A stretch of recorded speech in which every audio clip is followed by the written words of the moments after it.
after your act of pyromania, I suppose this whole book is kind of a riposte to Mr. Brilliant, really. It's sort of showing him what he was missing. Yeah, this is very interesting. When I was writing the book, I went out to look for my teachers, and I found one teacher.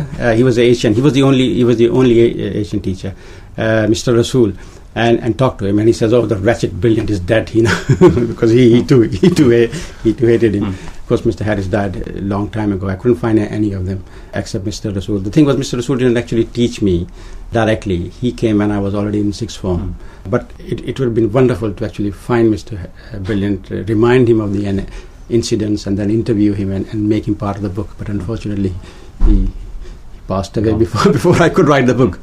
So yeah, I just want to ask you one last thing about multiculturalism, which really ties into all we've been saying, because that's the focus of much of the debate at the moment.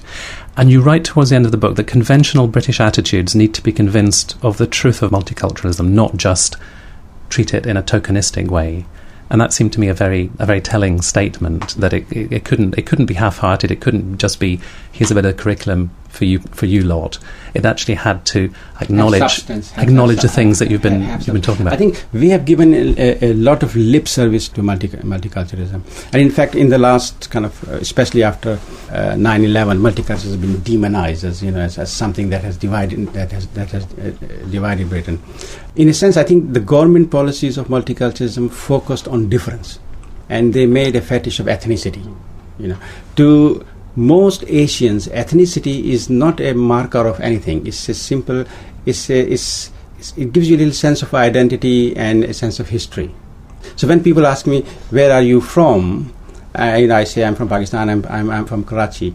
What they really want to know is that, am I a Muhajir? So am I originally from UP, an Urdu-speaking person? So my ethnicity provides me with a rich layer of identity. It's not something that I play up front, as it were. But I think what multicultural policies did was to make a fetish of ethnicity, and that became a problematic. And we started celebrating ethnicity. But of course, multiculturalism is not about celebration. It's basically about two things. It's about power, and it's about self-representation. Multiculturalism had to be, at the end of the day, whatever it is, it must empower the minorities and marginalized communities. And I include everybody in it. Multiculturalism is not about color. It's not about ethnicity. It's about empowering those who do not have power in society. So it will include, for example, to my way of thinking, the blacks who are trapped in poverty in council states. But it also includes the white who are trapped in poverty in council states, because they are equally marginalized. So it has nothing to do with color. And by focusing on color, by making multiculturalism as something that is simply about the blacks and the Asians, I think we have, basically reduced it into a rather unsavory idea. I think multiculturalism is a great idea, and it's about self-representation, to give voice to the marginalized. And that's what we haven't done. And how do you give voice to the marginalized? I don't simply mean they should be able to stand up and shout that we are marginalized. I mean, you give them a sense of confidence in living in Britain. And that comes by telling them that they actually belong here. They have a history here. That the history of Britain is also their history. And they are part of that history. They have shaped that history. It's about giving voice to their culture.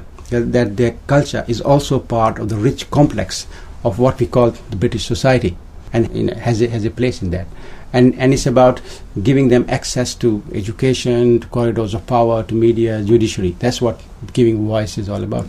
And that's exactly what we haven't done. We simply concentrated on difference and started celebrating. And it's basically, multiculturalism is not about celebration. It's about awareness. It's about awareness of who in society is marginalized and who does not have a voice. So essentially, at the end of the day, multiculturalism is about equality, how we give equality to everybody, so they are all equally able to participate in society, in politics, in education, in armed forces, in everything that makes Britain what it is.